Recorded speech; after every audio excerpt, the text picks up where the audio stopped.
बहुत से लोग एक्चुअली लग्जरी बनाने की कोशिश भी कर रहे हैं, जिसकी वजह से टिकट साइज इतना बढ़ गया है ना, इतना डिमांड, मुझे पता नहीं इतने वॉल्यूम ऑफ बायर्स है कि नहीं इतने टिकट साइज के लिए। मानते हैं कि डीएलएफ मुंबई में फेल होके गया, उनकी एक्सपेक्टेशन से शायद से ही वुड हैव डिसअपॉइंटेड। अभी ये गुड़गांव में खरीद नहीं सकता, और ये मैं आपको एक्सपीरियंस बोल रहा हूँ मुंबई का, तो Gurgaon should not make Mumbai mistake. मुझे लगता है उबर और लोढ़ा काफ़ी आसानी से सक्सीड कर सकते हैं एनसीआर मार्केट में। मुझे बोलते हैं, मैं उनको पूछता हूँ कि कारपेट प्राइसिंग क्या है, मेरे को उनको रिस्पॉन्स से कभी भी लगता है कि उन्होंने ऐसा सवाल कभी सुना ही नहीं है। बहुत से बिल्डर्स का ये ईगो है ना, अरे मैंने बेचा था 2 करोड़ के लिए, अब मैं लोगों को बोलूंगा 2.2 करोड़, पर कम ऑन टेबल मैं आपको 1.8 करोड़ करूंगा। लोढ़ा का सबसे बड़ा स्ट्रेंथ ये है, he treats real estate like a manufacturing business. Okay, healthy चीज़ है। मेरा स्ट्रिक्ट बिलीफ है भूपिंदर जी की real estate as a market ना, उसको ज़्यादा दोनों साइड्स पे ना ज़्यादा प्राइस हाइक और प्राइस फॉल देखना नहीं चाहिए। मुझे लगता है कि आज तो अगर कोई मेजर करेगा, दिल्ली का पोल्यूशन मुंबई से कम होगा, मुझे ऐसे ही लगता है ऐसा होगा बिल्कुल। क्योंकि इंडिया जैसे मार्केट में ना प्राइस करेक्शन बहुत कम बार होता है, टाइम करेक्शन बहुत होता है। जी बिल्कुल ठीक बात। China has had the biggest real estate crisis in the history of mankind. Hello friends, property लेन देन .com चैनल पे मैं भूपेंद्र सिवाग आपका वेलकम करता हूं। आज हम अपना पहला पॉडकास्ट शूट कर रहे हैं और हमारे साथ एक स्पेशल गेस्ट हैं। मैं इंट्रोड्यूस कराऊंगा आपको उनसे। बहुत सारे लोग उनको जानते भी होंगे, लेकिन मुझे लगता है नॉर्थ इंडिया में हम पहले होंगे जो उनके साथ शूट कर रहे हैं अपना पॉडकास्ट। मेरे साथ हैं विशाल भार्गव मुंबई से। विशाल जी, वेलकम है आपका। Thank you Bhupinder ji, and it's such an honour that कि आपके फर्स्ट पॉडकास्ट पे I am your guest. Wish you all the very best for many such episodes going forward. Thank you Vishal ji. तो विशाल जी पूरे इंडिया में घूमते हैं, इनका एक शो आता है टेनेंट करके, द टेनेंट करके, मनी कंट्रोल पे, आप उसको भी देख सकते हैं। आज हम इनसे सिर्फ मुंबई की प्रॉपर्टीज़ की, मुंबई के रियल एस्टेट की बात नहीं करेंगे, हम एनसीआर की बात करेंगे, क्योंकि हमारी जो मेजर ऑडियंस है वो एनसीआर से है। तो शुरू कर लेते हैं हम आज का अपना पॉडकास्ट। तो विशाल जी, पहले बताइए कि आपको कैसा लगा एनसीआर में आके। देखिए भूपिंदर जी, मुझे लगता है मेरी टाइमिंग एकदम परफेक्ट थी। जब मैं आ रहा था मुझे बहुत से लोग बोल रहे थे पोल्यूशन बहुत है, जी बहुत ठंड होगी, पर जैसे मैं यहाँ पे आया, क्लियर ब्लू स्काई, पोल्यूशन का नाम और निशान नहीं। मुझे लगता है कि आज तो अगर कोई मेजर करेगा, दिल्ली का पोल्यूशन मुंबई से कम होगा। मुझे ऐसे ही लगता है ऐसा होगा बिल्कुल। तो काफ़ी क्लियर था, तो आई एम वेरी हैप्पी। और दिल्ली का खाना तो मैं कभी ना बोल ही नहीं सकता। दिल्ली का खाना तो वर्ल्ड फेमस है, सबसे दिल्ली का खाना सबसे अच्छा है। अच्छा विशाल जी, मैं ये शुरुआत में ये पूछना चाहता हूँ कि पिछले ना 3-4 महीने से इस तरह के साइंस आ रहे हैं, या इस तरह की थोड़ी बबलिंग और इस तरह की बात चल रही है कि जो रियल एस्टेट का जो साइकिल है वो अपनी मैच्योरिटी की तरफ जा रहा है। थोड़े सेल्स में थोड़े फिगर डाउन होने लगे हैं। अब इकोनॉमी का जो डेटा आया है उसमें भी थोड़ा स्लो है इकोनॉमी। उस पर आपका क्या टेक है, आपको क्या लगता है? देखिए हर मार्केट डिफरेंट है, और एनसीआर में तो आपका पूरा एक्सपर्टीज़ है। तो देखिए ब्रॉडली जो मैं देख रहा हूँ, मोस्ट मार्केट्स में वॉल्यूम्स स्टैग्नेट हो गए या गिर गए। ठीक है, उसका उसके एक दो कारण हैं। एक तो अभी जो भी इकोनॉमिक इंडिकेटर्स हम देख रहे हैं, from interest rates as well as costs, वो काफ़ी बढ़ गए हैं। दूसरा मुझे लग रहा है कि अभी काफ़ी मार्केट्स में, जैसे एनसीआर में तो मैं वो काफ़ी देख रहा हूँ डेटा देख के, कि अभी प्राइस पॉइंट इतना हाई हो गया है बहुत से प्रोजेक्ट्स का, कि अफोर्डेबिलिटी का क्वेश्चन आ गया है। तो मैं हमेशा देखता था कि मुंबई में लोग एडवर्टाइज करते थे हर प्रोजेक्ट को लग्जरी लग्जरी लग्जरी लग्जरी, जी जी मतलब 300 स्क्वायर फीट का घर होगा ना, फ्री बोलेंगे लग्जरी। जी। अब मैं ये सेम ट्रेंड यहाँ पे देख रहा हूँ, सब लोग मार्केट लग्जरी कर रहे हैं, पर बहुत से लोग एक्चुअली लग्जरी बनाने की कोशिश भी कर रहे हैं, जिसकी वजह से टिकट साइज इतना बढ़ गया है ना, और इतना डिमांड, मुझे पता नहीं इतने वॉल्यूम ऑफ बायर्स है कि नहीं इतने टिकट साइज के लिए। तो हेल्दी चीज़ है। मेरा स्ट्रिक्ट बिलीफ है भूपिंदर जी की real estate as a market ना, उसको ज़्यादा दोनों साइड्स पे ना ज़्यादा प्राइस हाइक और प्राइस फॉल देखना नहीं चाहिए। एनसीआर मार्केट्स में तो डेफिनेट नहीं, क्योंकि वो काफ़ी लोग मानते हैं कि एक स्पेकुलेटिव मार्केट है, और स्पेकुलेटिव मार्केट ऐसा है कि जब टूटता है ना, इतनों को लेके जाता है, और सेंटिमेंट बहुत ज़्यादा डिस्टर्ब हो जाता है। तो स्टॉल प्रोजेक्ट्स हर जगह पे है, ठीक है, आप भी जानते हैं, मैं भी जानता हूँ कि हर शहर में है। पर जब लोग बात करते हैं ना स्टॉल प्रोजेक्ट्स के, माइंड पे फर्स्ट आता है कौन सी जगह? एनसीआर। एनसीआर। तो इसका ये एक साइड इफेक्ट है. तो I think it's healthy if prices, if ये स्लो डाउन की वजह से प्राइस रिकैलिब्रेशन होता है, थोड़ा स्टेबिलिटी आती है, और उसके बाद वी सी अनदर जंप. जी. क्योंकि इंडिया जैसे मार्केट में ना प्राइस करेक्शन बहुत कम बार होता है, टाइम करेक्शन बहुत होता है. जी, बिल्कुल ठीक बात है. बहुत से सालों के लिए सेम प्राइस रहता है. बिल्कुल. तो मेरा मानना ये है कि इसकी भी ज़रूरत नहीं है, क्योंकि टाइम करेक्शन में बहुत सालों के लिए कुछ नहीं होता है और सब लोग मरते हैं उसमें. It's a slow death. Late price correction happen, late price go down, so the recovery happens faster. 5 साल 6 साल कुछ नहीं होता, फिर पिकअप होता है. 1 साल के अंदर down let it go down और ऊपर आ जाए, मार्केट एडजस्ट हो जाता है फिर. जी बिल्कुल ठीक बात है. मैं थोड़ा सा रियल एस्टेट को ना बॉलीवुड की तरह देखता हूँ. बॉलीवुड में एक फॉर्मूले पे, एक आइडिया पे कोई मूवी हिट हो जाती है तो सब आप देखते हो उसके एक के बाद एक उस पर बनाने लगते हैं. थोड़ा थोड़ा रियल एस्टेट भी ऐसी लगता है. एक प्रोजेक्ट कोई हिट हुआ, उसने कोई एम्यूनिटीज़ लेके आया या कुछ इस तरह का फसाड लेके आया या साइज लेकर आया, सब उसी तरह चलने लगते हैं. मुंबई में भी ऐसा है क्या? जी, मुंबई में एक्चुअली वैसा बहुत होता था. जी. ठीक है. मुंबई के बिल्डर्स अभी मंचे हुए खिलाड़ी हैं. उन्होंने बहुत से साइकिल्स देखे हैं, और जो साइकिल अभी हम लोग गुड़गांव में देख रहे हैं ना, मुझे लग रहा है ऐसा साइकिल हुआ था मुंबई में 2014-15 में. ठीक है. लग्जरी सब लोग, ठीक है, सब लोग लग्जरी कर रहे थे, क्योंकि वो थोड़ा स्टेटस सिंबल है ना लग्जरी करना. प्रॉब्लम है कि उसके लिए एक तो डिमांड होना चाहिए, दूसरा वो सप्लाई एग्जीक्यूट करने के लिए उसे बिल्डर्स होने चाहिए. तो एक बिल्डर ने मुझे बहुत अच्छा एनालॉजी दिया. Sir Vishal, Mumbai moves from luxury to affordable in the same housing project. I asked him how. Sir क्योंकि बिल्डर एक्साइटमेंट में शुरू करता है 1 फ्लोर 1 अपार्टमेंट 3000 स्क्वायर फीट, फिर बिकता नहीं है, वो क्या करेगा, फिर उसको डिवाइड कर देता है. 3000 स्क्वायर फीट के घर को वो 1000 square feet 1000 square feet 1000 square feet में कर देता है, और अब वो 3 अपार्टमेंट बेचता है और वो बिक जाता है. तो वो शुरू करता है विद द एम कि मैं 30 करोड़ की चीज़ बेचूंगा, एंड में वो बेचता है 10 करोड़ की चीज़. तो आई थिंक ऐसा जो मार्केट आप बोल रहे हैं गुड़गांव में, वो एक फॉर्मूला, क्योंकि लग्जरी ऐसी चीज़ है ना, लोग रियल एस्टेट क्यों एंटर करते हैं? फॉर द सेम रीज़न कि लोग एक एयरलाइन शुरू करते हैं, एक रेस्टोरेंट शुरू करते हैं, एक बॉलीवुड फिल्म प्रोड्यूस करते हैं, क्योंकि स्टेटस. रियल एस्टेट लोग एंटर करते हैं, पर उसका जो एकदम पिनेकल है ना, ये बड़ा प्रोजेक्ट मैंने किया है, ये 100 माले की बिल्डिंग मैंने की है, और सबसे ज़्यादा लोग उसमें मरते हैं. जी बिल्कुल. टॉलेस्ट बिल्डिंग वाले लोग ना, अरे उस पे मरते हैं. Tall and luxury. टॉलेस्ट पे मेरे को याद आया, यहाँ भी एक टॉलेस्ट एक बिल्डिंग बन रही थी और वो स्टक है. ओ, ये कौन सी है? ये रहेजा रेवांता है. अब थोड़ा उसमें शायद काम शुरू हुआ है, वो पिछले कई सालों से बंद है.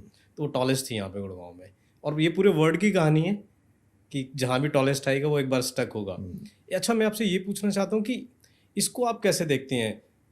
ओबरॉय, लोधा जैसे डेवलपर जो मुंबई के बड़े प्लेयर हैं, वो एनसीआर के मार्केट में आ रहे हैं, और एनसीआर का जो बड़ा प्लेयर है, या फिर कहूँ मैं इंडिया का बड़ा प्लेयर है डीएलएफ, वो दोबारा मुंबई की तरफ आ जा रहा है. उसको आप कैसे देखते हैं? देखिए, मुझे लगता है ओबरॉय और लोधा काफ़ी आसानी से सक्सीड कर सकते हैं एनसीआर मार्केट में. ठीक है. जितना मैंने देखा है यहाँ का ऑडियंस और एनवायरनमेंट को ना, एक एनसीआर बायर को ज़्यादा कुछ नहीं चाहिए उसके बिल्डर से. उसके एक्सपेक्टेशंस काफ़ी लो है. ठीक है. और एनसीआर बिल्डर ज़्यादातर उसको फुलफिल नहीं कर पा रहे. अभी थोड़ा ये मज़े में एक्सपेक्टेशंस बहुत बढ़ गई हैं, तो लोग एंटर कर रहे हैं. पर अगर आप डिलीवरी अच्छा करते हैं ना, सेल्स और मार्केटिंग, एग्जीक्यूशन, जो प्रॉमिस करते हैं वो डिलीवर करते हैं ना, उसके लिए बहुत बड़ा ऑडियंस हर जगह है इंडिया में. जी. और एनसीआर में जैसा प्लॉट ओबरॉय ने लिया है, लोकेशन अच्छा है. Lodha is a master in marketing and sales. ठीक है. Lodha can go to a location जो Tier 3 लोकेशन है, and he can make you believe it's a Tier 1 location. ठीक है. तो अभी जो उन्होंने लैंड लिया है, I think off Sohna road पे, हाँ, वो ज़्यादा फैशनेबल रोड नहीं है, तो आई डोंट नो वेदर उनका प्लान, लोग बोल रहे हैं वेयर हाउस एंड लॉजिस्टिक का है. पर मुझे लगता है कि एनसीआर मार्केट लोधा ओबरॉय के लिए एक बहुत अच्छा मार्केट है फुलफिल करने में, क्योंकि आप अच्छी तरह अपना काम करो, एग्जीक्यूशन स्ट्रेंथ है, डिटेलिंग स्ट्रेंथ है, मार्केट सपोर्टिव है और ऑप्शंस काफ़ी कम है ना। अभी जब मैं ट्रस्टेड हम लोग बात करते हैं, बहुत से नाम होंगे, पर लोग बोलते हैं DLF नंबर 1 पे है और दूसरा वाला बहुत दूर है। बहुत दूर है। तो नंबर 1 और नंबर 2 के बीच में काफ़ी जगह है। काफ़ी जगह है। और I think a very good contest in my view will be Oberoi versus DLF, क्योंकि दोनों प्लेयर्स वैसे हैं जो डेट कंट्रोल में बड़े प्रोजेक्ट्स करते हैं, एग्जीक्यूशन स्ट्रेंथ है। एग्जीक्यूशन स्ट्रेंथ में अगर वो दिखा सकते हैं ना ऐसा एक ज़बरदस्त बिल्डिंग, वो एक टक्कर होगी। इंडियन सिटीज़ ने ज़्यादा टक्कर देखी नहीं है रियल एस्टेट में, क्योंकि इतने अगर बिल्डर्स हैं तो वो एक दूसरे मार्केट में compete करते हैं। ये ऐसा एक मार्केट होगा जहाँ पे सब हैवी वेट्स आ जाएंगे और फिर पता चलेगा। हाँ, लोकेशन भी बहुत अच्छी है जहाँ पे ओबरॉय आ रहा है और DLF का पूरा वो एरिया माना जाता है। तो आने वाले टाइम में देखते हैं कि किस तरह का होगा। अच्छा, आपने ओबरॉय की बात, आपने DLF की बात की थी मुंबई में ना? मुंबई को लेकर जी। वो एक्चुअली बहुत से लोग ये मानते हैं कि DLF मुंबई में फेल होके गया। ठीक है, फेल उनकी एक्सपेक्टेशन से शायद से ही वुड हैव डिसअपॉइंटेड, पर मैं लोगों को बताना चाहता हूँ आपके चैनल के थ्रू कि actually DLF was one of the few players जिन्होंने मुंबई मार्केट में एक्चुअली बहुत पैसा बनाया ओके। By doing nothing. वो कैसे? उन्होंने लोअर परेल में लैंड लिया था 700 करोड़ के लिए। 4 साल बाद उन्होंने वो लैंड बेचा लोढ़ा को 2800 करोड़ के लिए। अरे वाह। तो हाँ, उन्होंने कंस्ट्रक्शन नहीं किया, मुंबई छोड़ दिया, पर पैसा बनाया वहाँ पे, पैसा बनाया। और वो भी 2000 करोड़ 4 साल में। इतना तो मुझे लगा कोई प्रोजेक्ट को बनाते उसमें भी नहीं कमा पाते वो। मैं तो लोग को बोलता हूँ कि लोअर परेल में अगर सबसे ज़्यादा पैसा किसी ने बनाया है वो है DLF, smart. And by not constructing anything. Lodha ने इतने बिल्डिंग्स बनाए, Lodha park, Lodha world tower, Indiabulls ने इतने बिल्डिंग्स बनाए, पर जितना प्रॉफिट DLF ने बनाया just by timing, buying and selling land, किसी ने लोअर परेल में बनाया नहीं जी।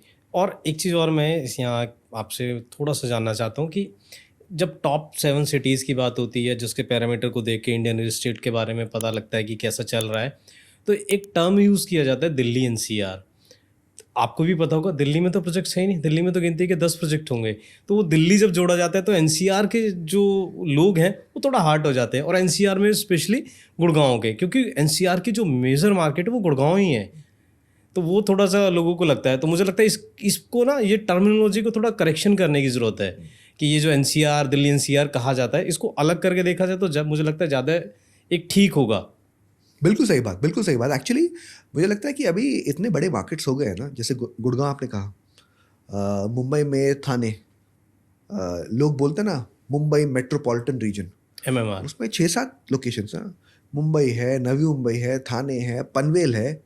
अभी थाने अगर मैं इसको अकेले लूँ ना, it is one of the top 10 markets of India. Okay. इतना वॉल्यूम करता है वो, पर वो ब्रांच कर देते MMR में, उसको इंपॉर्टेंस नहीं मिलती। सेम चीज़ गुड़गांव होना चाहिए। गुड़गांव जब मैं नंबर्स देखता हूँ, इतने स्ट्रॉन्ग नंबर्स हैं, इतना वॉल्यूम होता है, it should be A separate market only now. बिल्कुल। और इतना अभी तो इतना वैल्यू भी हो रहा है। पहले इतना वॉल्यूम काफ़ी होता था पर वैल्यूज वर स्मॉलर, अभी तो वैल्यूज आल्सो वेरी बिग। आप ये देखिए, अफोर्डेबिलिटी की बात हो रही थी और जो प्राइस इंक्रीज़ हो रहे हैं उसकी बात हो रही थी। मैं आपको एक एग्जांपल के तौर पे बताता हूँ। अभी एक अफोर्डेबल प्रोजेक्ट्स होते हैं गुड़गांव में, हरियाणा में होते हैं। गवर्नमेंट ऑफ हरियाणा की एक पॉलिसी है, उसमें उन्होंने कैप किया हुआ है प्राइसिंग पे, और प्राइवेट बिल्डर उसको बनाता है, लेकिन प्राइसिंग के कैप गवर्नमेंट की रहती है। उसमें एक प्रोजेक्ट आया सोहना में, जहाँ पे ये आपका लोधा ने लैंड लिया है, उसके पास में उसमें 750 ऑड अपार्टमेंट आए। आप बिलीव नहीं करेंगे, उसमें ड्रॉ निकलता है, उसमें पता है कितने लोगों ने अप्लाई किया है? 32,000 लोगों ने। तो डिमांड है। बट ये जो आप बोल रहे हैं 32,000, ये जो अफोर्डेबल हाउसिंग, उन किसी को अपना सर्टिफिकेट दिखाना पड़ता है कि ये मेरा इनकम लेवल है? उसमें 3 से 4 कैटेगरी बनी हुई है। तो जो 3rd और 4th कैटेगरी आती है उसमें कुछ नहीं दिखाना आपको। आपके पास 100 करोड़ है, 1000 करोड़ है, आप ले सकते हो। हाँ, तो मतलब आप ये अफोर्डेबल हाउसिंग बना रहे हो, पर ये अफोर्डेबल हाउसिंग सबके लिए है। सबके लिए, और इसके लिए वो नाम अफोर्डेबल है और वो सबके लिए है। तो डिमांड बहुत है। अगर अफोर्डेबल प्रोडक्ट्स आए मार्केट में, मुझे लगता है मार्केट और बहुत अच्छे से ग्रो करेगी। देखिए हर रियल एस्टेट मार्केट आप देखेंगे ना दुनिया भर, नॉट जस्ट इन इंडिया, एक प्राइस पॉइंट के बाद ना कुछ नहीं होता, क्योंकि वायबिलिटी प्रोजेक्ट की निकल जाती है। मतलब जस्ट साइकिल आप देख लीजिए, डिमांड की वजह से मैंने अपना रेट बढ़ा दिया, अभी वो लोकेशन पे ना ज़मीन का भाव इमीडिएटली बढ़ जाएगा, ठीक है। अभी वो जो प्राइस हाइक हुआ था, क्या वो वन ऑफ था, ठीक है, या वो हर प्रोजेक्ट का हो रहा था? वो लैंड ओनर ना, उसको फ़र्क नहीं पड़ता, बस रेट देखो बॉस, ये जा रहा था 30,000 रुपये पर स्क्वायर फीट पे, सबको अपना FSI कैलकुलेशन पता चल गया अभी ज़मीन बेचने के टाइम पे। बिल्कुल। अभी ये लैंड है बेचने के लिए, ये सब बिल्डर्स को लैंड चाहिए, तो सब लोग सोचते हैं कि मैं ये लैंड खरीद लेता हूँ उसके रेट पे, और जब बनाऊंगा ना इतना अच्छा प्रोडक्ट बनाऊंगा या मार्केट इतना अच्छा हो जाएगा कि मुझे अपना रेट मिल जाएगा। ये बिलीफ में बहुत से लोग एंटर करते हैं, फिर जब वो लॉन्च करते हैं अपना प्रोडक्ट वो प्राइस पे, वो मिलता नहीं है। फिर वो 1 साल 2 साल के लिए चिल्लाते हैं कि मैं रेट को काट नहीं सकता। क्यों नहीं काट सकता? क्योंकि मेरा मार्जिन ही इतना कम है, मैं काटूंगा फिर मैं लॉस में जाऊंगा। बायर बोलेगा मेरे को फ़र्क नहीं पड़ता, तू लॉस या प्रॉफिट बना, मेरे अफोर्डेबिलिटी से बाहर है, मेरा बजट 2 करोड़ है, तू मुझे मत बता कि तेरा ब्रेक इवन पॉइंट प्रॉफिट के लिए 2.4 करोड़ है। पैसा नहीं है तो नहीं करूंगा मैं। ठीक बात है। और बहुत से सालों के लिए ऐसे ही वो टग ऑफ वॉर चलता है। At some point it cracks. मेरी राय में लोढ़ा का सबसे बड़ा स्ट्रेंथ ये है, he treats real estate like a manufacturing business. Okay. जब मार्केट स्ट्रांग है वो रेट को ऊपर बढ़ा देता है, मार्केट डाउन है उसको पैसे और सेल्स की ज़रूरत है ना, रेट काट देता है। और छुपा छुपा के नहीं, बहुत से बिल्डर्स का ये ईगो है ना, अरे मैंने बेचा था 2 करोड़ के लिए, अब मैं लोगों को बोलूँगा 2.2 करोड़, पर कम ऑन टेबल मैं आपको 1.8 करोड़ करूँगा। वो कुछ नहीं, रेट ये है, वो अपना बोल देगा 2 करोड़ रेट पहले था ना, अभी 2 करोड़ है, मुझे बेचना है तो 1.9 करोड़ पे बेचूंगा। तो बिल्डर्स दैट सक्सीड ना are actually the ones who have no ego, ठीक है। In world over China has had the biggest real estate crisis in the history of mankind. No other country, right? क्योंकि वहाँ पे तो सब लोग real estate में इन्वेस्ट करते थे, ठीक है, सबके सेविंग्स रियल एस्टेट में है, घोस्ट सिटीज बन गई, गॉड सिटी बन गई। एट सम पॉइंट वो प्राइस पॉइंट इतना हाई हो गया कि वो फॉलो ऑन इन्वेस्टर जो लोग बोलते ना मैं इसको चिपकाऊंगा, कोई मिला नहीं, गवर्नमेंट ने भी टाइटन कर दिया। वो उसका कॉन्सिक्वेंस पिछले 3 साल से भुगत रहे हैं, और अभी रिकवरी में भी बहुत टाइम है, अभी भी बिल्कुल डाउन है। डाउन ही है। तो price point should never ever go out of hand in terms of affordability. China seen it, Mumbai also saw it for many years. मुझे कभी भी लगता है, मैं NCR के जब रेट्स लिखता हूँ ना, NCR वहाँ पे बहुत जल्दी पहुँच गया है। NCR मतलब आई मीन गुड़गांव हियर, क्योंकि आपने you made a very good point there कि गुड़गांव की जब मैं प्राइस पॉइंट अभी देखता हूँ ना, मुझे लगता है कि इतना डिमांड है नहीं है नहीं है, या is there some new segment of buyer who is from outside who we have no idea about. ऐसा हो सकता है NRI बायर को मैं दे दूँ, उनके साथ इतना अट्रैक्ट कर दूँ ये ऑडियंस के लिए। बट एक बार मोमेंटम प्ले रियल एस्टेट मैं बिल्कुल उसका विरोधी हूँ, क्योंकि सब लोग उसमें हारते हैं, सब लोग। आपको मैं बताऊं, आपको पता भी होगा, मुंबई में प्रॉपर्टी जब बेची जाती है, बिल्डर बेच रहा है वहाँ पे कारपेट एरिया पे बेच रहा है। यहाँ पे तो कारपेट एरिया पे नहीं, ये तो सेलेबल एरिया पे बेचा जा रहा है। अगर उसको कारपेट में कैलकुलेट करें, मुझे लगता है कि मुंबई के बराबर प्राइस पहुँचे हुए हैं गुड़गांव के। बिल्कुल सही बात, लोग समझ नहीं पा रहे। 18,000 रुपीज़ पर स्क्वायर फीट, और यहाँ पे तो मैं थोड़े प्रोजेक्ट्स विजिट करके आ चुका हूँ अभी। उनका मैं जब लोडिंग, ठीक है, जो वो टर्म है ना, मुझे बोलते हैं, मैं उनको पूछता हूँ कि कारपेट प्राइसिंग क्या है, मेरे को उनको रिस्पॉन्स से कभी भी लगता है कि उन्होंने ऐसा सवाल कभी सुना ही नहीं है। बिल्कुल, ये बिल्कुल सही बात कर रहे हैं आप। ये कारपेट एरिया का कॉन्सेप्ट है ही नहीं NCR में, और रेरा में प्रोविज़न है। आप देखिए, सबसे जो फनी चीज़ है वो ये कि रेरा में प्रोविज़न है कारपेट पे बेचना है, कारपेट पे नहीं बेचा जाता। मैं अभी जब मैं आ रहा था, मैं प्रोजेक्ट नेम नहीं करूँगा, आई थिंक उनका प्राइसिंग था करीबन ₹24,000 पर स्क्वायर फीट, एक लग्जरी प्रोजेक्ट। मैंने पूछा ठीक है कारपेट पे कितना, मुझे जवाब मिला ही नहीं। नहीं He मिलेगा। said, हाँ ये सुपर एरिया ये है, कारपेट एरिया ये है, और अजम्पशन था कि मैं कैलकुलेट करूंगा। ठीक है, पर मैं गिन के चल रहा हूँ कि 60-70% तो होगा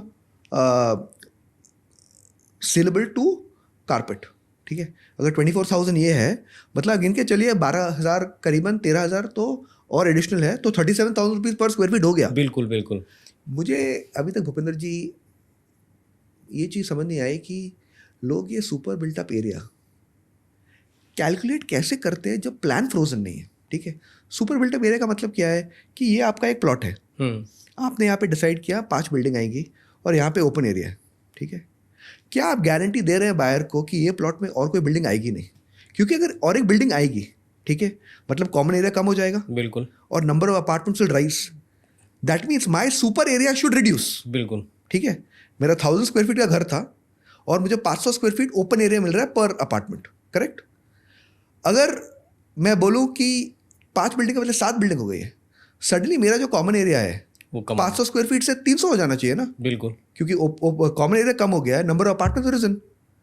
तो जब लोग बोल रहे हैं सुपर एरिया, मैं भी हैरान हूँ कि अभी तक buyers are not raising their voice. मुझे बहुत आश्चर्य है, क्योंकि लास्ट टाइम जब मैं आया था ना करीबन 1 साल पहले, मेरी मुलाकात हुई थी एक बिल्डर के साथ, तो मैंने बात कर रहे थे, तो जवाब सिंपल था कि अगर बायर को प्रॉब्लम नहीं है, बिल्डर को प्रॉब्लम नहीं है, तो हुआ जो प्रॉब्लम, ठीक बात है, तो ही इज नॉट रॉन्ग। बिल्कुल ठीक बात है। Until buyers don't start respecting themselves, nobody will respect them. मैं आपको एक बहुत अच्छी चीज़ यहाँ पे बताना चाहूँगा। बहुत सारे नॉर्थ इंडिया के लोग हैं, मुंबई में सेटल हैं, पुणे में सेटल हैं, बट वो सोचते हैं कि हमारे यहाँ जो सिटी है, मेन होम टाउन है, वहाँ हम प्रॉपर्टी बाय कर लें। जब उनके कॉल्स आते हैं, जब बात करते हैं, वो पूछते हैं कारपेट एरिया पे क्या प्राइस है, तो यहाँ कोई जवाब नहीं देता। यहाँ कारपेट एरिया चलता ही नहीं है, वहाँ सीधा सुपर एरिया की बात होती है। अच्छा, एक और टर्म्स में मैं बात करना चाहता हूँ, EOI। आपने सुना है EOI का? सुना है, एक्सप्रेशन ऑफ इंटरेस्ट। वो आपके मुंबई की तरफ चलता है क्या? बहुत कम, बहुत कम, बहुत कम। और आपने NCR का आपको आइडिया है क्या? ऐसे मैं अखबार में पढ़ते रहता हूँ कि यहाँ पर सब EOI का खेल है ना, पर देखिए Mumbai I think is learning the wrong things from NCR ये चीज़ में, क्योंकि मैंने देखा है थोड़े बिल्डर्स को अभी EOI करना शुरू, वो शायद से इंस्पायर हो गए ना NCR से कि क्या नहीं करना चाहिए पर जो प्रॉफिटेबल है। तो यहाँ पे पता नहीं कि अभी ये थोड़ा सा उस पर लाइट डालना चाहता हूँ। क्या होता है कि बिल्डर एक प्राइस अनाउंस कर देता है चैनल पार्टनर के थ्रू कि मैं इस प्राइस पे लेके आ रहा हूँ, तो वो मैसेज जाने लगता है इन्वेस्टर्स के पास, बायर्स के पास, चैनल पार्टनर के थ्रू कि इस प्राइस पे आ रहा है। तो उस पर EOI उठना शुरू हो गया, लोगों ने चेक देने शुरू कर दिए, तो उससे बिल्डर को आइडिया लग जाता है कि वो जो प्राइस है वो ठीक प्राइस लेके आ रहा है। अगर उस पर एक्सप्रेशन ऑफ इंटरेस्ट कम आ रहा है तो थोड़ा प्राइस वो जब लॉन्च करेगा डिस्काउंट देके कम कर देगा। बट इसमें क्या है कि जो प्राइस उसको 10,000 लाना था वो 12,000 प्राइस ले आता है, 2,000 पर स्क्वायर फीट ज़्यादा दे रहा है बायर। इस पर बहुत अवेयरनेस फैलाने की कोशिश करी, हमने भी करी, बाकी लोगों ने करी, बट लोगों को लगता है कि जो EOI है, EOI में उन्हें कम प्राइस मिल रहा है, उनकी पसंद का यूनिट मिल जाएगा, तो ये एक तरह का स्कैम, सो कॉल्ड स्कैम चल रहा है। मुझे अभी तक कभी कभी जब बायर्स ये बोलते हैं ना मुझे अर्ली स्टेज अंडर कंस्ट्रक्शन चाहिए because I want a choice of my unit, मैं उनसे हमेशा ही पूछता हूँ कि आपको यूनिट चाहिए अपना, पर आप इतना जल्दी खरीद रहे हो, आपको पता भी आपको क्या मिलने वाला है, कब मिलने वाला है, इतना फ्यूचरिस्टिक प्लानिंग क्यों कर रहे हो? ठीक है, और अगर आपको यूनिट चाहिए ना अपना, वो यूनिट, ठीक है, मुझे सिर्फ 10th फ्लोर चाहिए, इतने बिल्डिंग्स आते रहेंगे, भागने की जरूरत नहीं है। क्योंकि एक बहुत बड़ा मिथ है कि under construction homes are cheaper than ready homes. Yes, ठीक है, ये एक अफवाह हो गई और लोग उसको अभी सच मानने लगे ना। Buy under construction it's cheap, ready होते हो तो बढ़ेगा ना। मैं पूछता हूँ क्यों बढ़ेगा? हमेशा होता है। हमेशा मतलब क्या? अभी लोगों की मेमोरी इतनी छोटी है क्या? 5 साल पहले क्या हो रहा था इतने शहरों में ना, नोएडा में यही हो रहा था ना, बिल्कुल यही हो रहा था, मुंबई में इतना हो रहा था। तो किसने इसको ये फैक्ट बना दिया कि under construction homes are cheaper than ready homes? तो this is just in a way, वो क्या बोलते हैं स्टॉक मार्केट में बोलते हैं ना, वो एक्सूबरेंस। ठीक है, चिपका दो, अगर बड़ा भी नहीं, मुझे अपना पैसा मिल गया। पर रियल एस्टेट में एक बहुत बड़ा प्रॉब्लम है, जिसकी वजह से मैं रियल एस्टेट को, एनसीआर रियल एस्टेट को एफएनओ मार्केट मानता हूँ। मैंने सब पढ़ा है आपका। देखिए, एफएनओ का क्या है कि लोग क्या करते हैं, मेरे पास 10 करोड़ है, मैं पोजीशन देता हूँ 100 करोड़ की। बिल्डर भी वही करता है ना, 10 करोड़ जेब में है, पर वो 100 करोड़ का प्रोजेक्ट बनाने की कोशिश करते हैं। बिल्कुल। और उसका अनुमान है कि भूपेंद्र जी और विशाल जी उसको 50 करोड़ 60 करोड़ दे देंगे कस्टमर एडवांसेस में, बाकी का वो बैंक लोन ले लेगा। ठीक है, अब ये प्रॉब्लम क्या आता है एनसीआर जैसे मार्केट में, अगर भूपेंद्र जी और विशाल जी भी वही खेल कर रहे हैं, मेरे पास है 10 करोड़ मेरे पास है 1 करोड़, पर मैं 10 करोड़ की चीज़ खरीद रहा हूँ विद दी होप जब मैं बेचने को जाऊंगा वो 10 बन जाएगा 12 करोड़। अगर वो हुआ नहीं, मैं पे नहीं कर पाऊंगा। मेरे से अगर बहुत से लोग हो गए स्पेकुलेटर्स, बिल्डर जो अपना एक्सपेक्ट कर रहा है कैश, क्या होगा? नहीं आएगा। Project gets into that very stuck zone. तो ये इसकी वजह से ये पता नहीं स्टैम्प ड्यूटी वो लोग क्यों नहीं लेते। मुंबई में तो अभी शुरू हुआ है, बहुत सालों से चालू है। अच्छा, 10% यू पे स्टैम्प ड्यूटी, यहाँ नहीं है। और एक बार आपने वो डाल देना 5%, फिर वो स्टिकीनेस है, क्योंकि मैंने 5% डाल दिया ना, आई एम लॉक्ड इन। यहाँ पे ये first transfer, second transfer, third transfer, क्या मतलब वो फ्री लगा रखा है साथ में। बिल्डर जब बायर इन्वेस्टर प्रॉपर्टी बाय करता है तो वो देखते हैं इसमें फर्स्ट ट्रांसफर फ्री है, वो इसलिए देखता है कि मैं 30% पेमेंट करके एग्जिट मारूंगा तो मेरे को चार्जेस तो नहीं देने पड़ेंगे। यहाँ पे ये चल रहा है। मुझे हम किसी लोग से बात कर रहे थे, वो लोग बोल रहे थे एक life cycle of a project पे the same unit changes hands 3 times आराम से। मुंबई में शायद से पिछले 10 years के लिए after possession also it will not change 3 times। क्योंकि मैंने लिया, ठीक है, लेट वेट हो गया, मैं रहूँगा। तो ये थोड़ा सीरियस मैच्योर मार्केट का ये साइन है। और 2012 से जब हम लोग देखते हैं, लोग बोलते हैं ना मार्केट ठंडा था, बहुत से मार्केट्स ने टाइम करेक्शन देखा। NCR pockets for the only one that saw price correction. और जैसे स्थिति जा रही है, I will not be surprise that will again be the only market जहाँ पे प्राइस करेक्शन होगा, जहाँ पे प्राइसेस गिरेंगे। ये बहुत बड़ी बात कर रहे हैं हम। नहीं, देखिए, हमको लगता है कि प्राइस गिरना एक बड़ी बात है। Why should we assume Bhupendra ji कि real estate is very different from gold, equity, bond? वहाँ पे रेट्स ऊपर और नीचे जाते हैं ना, जाते हैं बिल्कुल। तो रियल एस्टेट क्यों नहीं जा सकता नीचे? वैलिड। और अगर नीचे जाएगा ना, वो एक ज़्यादा एफिशिएंट मार्केट होगा जो जल्दी रिकवर करेगा। हम लोग का वो इंडिया में वो माइंडसेट हो गया है कि अगर प्राइसेस गिरेंगे ना तो इन्वेस्टर कॉन्फिडेंस। अरे भाई, इन्वेस्टर कॉन्फिडेंस छोड़, अगर तेरे को माल बिका नहीं, प्रोजेक्ट कंप्लीट नहीं हुआ, तो उसका कॉन्फिडेंस सोच। नोबडी रिमेंबर्स कि एक प्रोजेक्ट में ना अगर प्राइसेस गिर गए थोड़े टाइम के लिए, everybody remembers when the project get stuck. जैसे मैं कह रहा था ना लोढ़ा की बात, लोढ़ा जैसे स्टेज में बहुत से बिल्डर्स थे मुंबई में। लोढ़ा का एक ही वो फर्क था, माल काटो, पैसा लाओ, प्रोजेक्ट कंप्लीट करो। बाकी लोग नहीं, मुझे अपना रेट चाहिए, मुझे अपना रेट चाहिए, इससे नीचे तो मैं बेच ही नहीं सकता। क्यों नहीं बेच सकता? क्यों, मैंने बेचा था 6 महीने पहले किसी और को, वही मेरा लास्ट रेट है, मुझे अभी ऊपर ही डालना है। जो लोग वैसा सोचते हैं ना, वो बिल्डर्स इंडिया के फ्यूचर के हो ही नहीं सकते। एनसीआर के बिल्डर्स को सीखने की जरूरत है। मेरा ये एक्चुअली एक सीक्रेट क्वेश्चन है 2-3 लोगों से, कि I asked them how do you respond to downturns in a market, कि जब मार्केट गिरता है आप उसको कैसे रिस्पॉन्ड करते हो? ठीक है, अगर मुझे लोग बोलते हैं ना कि we go full throttle, we go hard at sales, we go hard at marketing, I take those guys very seriously. क्योंकि जब मार्केट डाउन है ना, यू पुश हार्ड, आप स्कीम दो, प्राइस काटो, चेंज योर मॉडल। ठीक है, क्योंकि at one level real estate brick और मॉर्टर ही है ना, लोकेशन का फ़र्क है। ठीक है, एनसीआर में ज़्यादा पोटेंशियल है क्योंकि प्लॉट्स आर डिफरेंट साइज, तो आप कुछ डिफरेंशिएट कर सकते हैं। पर बहुत से मार्केट्स में वो लग्जरी है ही नहीं, सबका एक 1000 square metre plot, 2000 square metre plot, 1 एकड़ प्लॉट, क्या डिफरेंट बनाओगे उसमें? सो वो मुझे लगता है कि if Gurgaon prices fall it will be the best thing, क्योंकि अभी जब मैं सर्वे कर रहा हूँ ना, बहुत से लोग जो मेरे शो के लिए, द टेनेंट के लिए, मैं लोग से पूछ रहा हूँ you want to buy a home, said नहीं अभी बहुत महंगा हो गया है। वो कभी नहीं होना चाहिए, क्योंकि फिर वो बायर ना वो इंक्वायरी के लिए भी नहीं आएगा।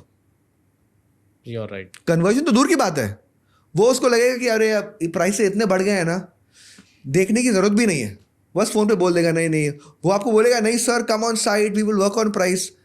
वो अपने माइंड में कन्विंस हो चुका है अभी ये गुड़गांव में खरीद नहीं सकता। और ये मैं आपको एक्सपीरियंस बोल रहा हूँ मुंबई का, तो Gurgaon should not make Mumbai mistake.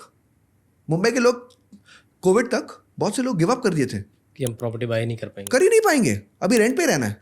क्या हो उसके बाद? इंक्वायरीज गिर गई, सेल्स गिर गई, builders were about to go bankrupt. Covid के टाइम पे Mumbai buyers behaved the best, they cut rates big, government का स्टैम्प ड्यूटी कट था, बैंकर्स ने लेंडिंग रेट्स कट कर दी, सब कुछ हो गया, और फिर डिमांड कैसे पिकअप हो गया? उसकी ज़रूरत है एनसीआर की मार्केट को। अच्छा, मैं एक चीज़ और पूछना चाहता हूँ, आप कैसे डिफ्रेंशिएट करते हैं मुंबई के बायर को और एनसीआर के बायर को? क्या आपको इसमें दोनों में डिफरेंस लगता है? किस तरह ये बिहेव करते हैं? कौन सा स्मार्ट बायर है और किसको किससे क्या सीखने की ज़रूरत है? देखिए मुंबई बायर मैं मानता हूँ is the smartest buyer in India, ठीक है। देखिए बैंगलोर का बायर भी बहुत स्मार्ट है, पर बैंगलोर का एक स्ट्रेंथ है कि बैंगलोर के बिल्डर्स ज़्यादातर एफिशिएंट हैं। वहाँ पे एक बायर की इंटेलिजेंस और रिसर्च पे ज़्यादा स्किल की ज़रूरत नहीं है, क्योंकि वहाँ पे सब लोग डिलीवर करते हैं, ठीक है। वहाँ पे कोई भी अंडर कंस्ट्रक्शन खरीद लेता है ना, वो बिल्डिंग बना देता है, खुश हो, और एवरीबडी सेटिस्फाइड, ठीक है। वहाँ का एग्जीक्यूशन स्ट्रेंथ बहुत अच्छा है, प्रेस्टीज, शोभा, ब्रिगेड जो भी है, ठीक है। It's in markets like NCR और मुंबई जहाँ पे आपको बहुत रिसर्च करना पड़ता है, क्योंकि कहीं भी झोल हो सकता है, कहीं भी कॉम्प्लिकेशन हो सकता है ना। और मेरा ये मानना है कि मुंबई का बायर ना बहुत स्टडी करता है, वो सिर्फ ब्रांड है उसकी वजह से खरीद लेगा ना, कुछ नहीं है। और एनसीआर के बायर को आप कैसे देखते हैं? ये काफ़ी डिफिकल्ट क्वेश्चन है, क्योंकि आपके ऑडियंस गुड़गांव बेस्ड है, तो नहीं, मैं चाहता हूँ बिल्कुल फेयर होकर आप बात करें, ऑडियंस को क्रिटिकल रिस्पॉन्स जवाब मिलना चाहिए। देखिए मुझे लगता है कि गुड़गांव का बायर ज़्यादा सोचता नहीं है, ठीक है, क्योंकि जो बायर प्री रेरा खरीदता है ना, वो एक बायर नहीं है, वो एक इन्वेस्टर है, ठीक है। उसको लग रहा है कि मैं खरीद के थोड़ा पैसा बना लूँगा, या मैं खरीद रहा हूँ एक बिल्डर के साथ क्योंकि उसने कोई डिस्काउंट दे दिया। वो मैच्योरिटी जो होती है ना, मैं तो हैरान हूँ, आप हम लोग शो के पहले बात कर रहे थे ना, मैं आपको बताऊं कि यहाँ तो ऐसे ऐसे हैं कि बिल्डर ने पूरा का पूरा प्रोजेक्ट एक दिन में सोल्ड आउट कर दिया। आज तक उन जो बायर्स हैं ये नहीं पता कि उसका फसाड कैसा होगा, वो प्रोडक्ट कैसा लेकर आएगा, लोगों ने खरीद लिया। यहाँ इस तरह के बायर हैं। यहाँ पे लोग प्रॉपर्टी नहीं खरीदते, यहाँ पे लोग डिस्काउंट खरीदते हैं। आपको पता है मतलब ये होता है कि शायद मुंबई में, आप मेरे को बताएंगे आगे, मुंबई में ऐसा होता है कि नहीं होता है। यहाँ पे क्या होता है, बिल्डर ने एक प्रोडक्ट लॉन्च किया, उस पर जो ब्रोकर्स हैं, कंसल्टेंट हैं, उनका 3% 4% जो ब्रोकरेज है वो उस पर डिसाइड कर दिया।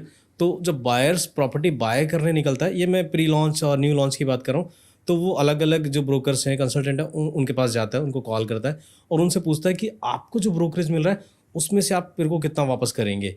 तो जो सबसे ज़्यादा कमिटमेंट करता है, देता नहीं है, कमिटमेंट करता है, वो उससे प्रॉपर्टी बाय करता है। यहाँ पे डिस्काउंट डिसाइड करता है बायर का कि उसको किससे प्रॉपर्टी बाय करनी है। और इवन बिल्डर के साथ भी होता है, जो बिल्डर ज़्यादा डिस्काउंट दे रहा है तो वही ब्रोकर क्या करेगा, उतना ज़्यादा वापस कर पाएगा, तो उसकी प्रॉपर्टी वो ज़्यादा बिकती है।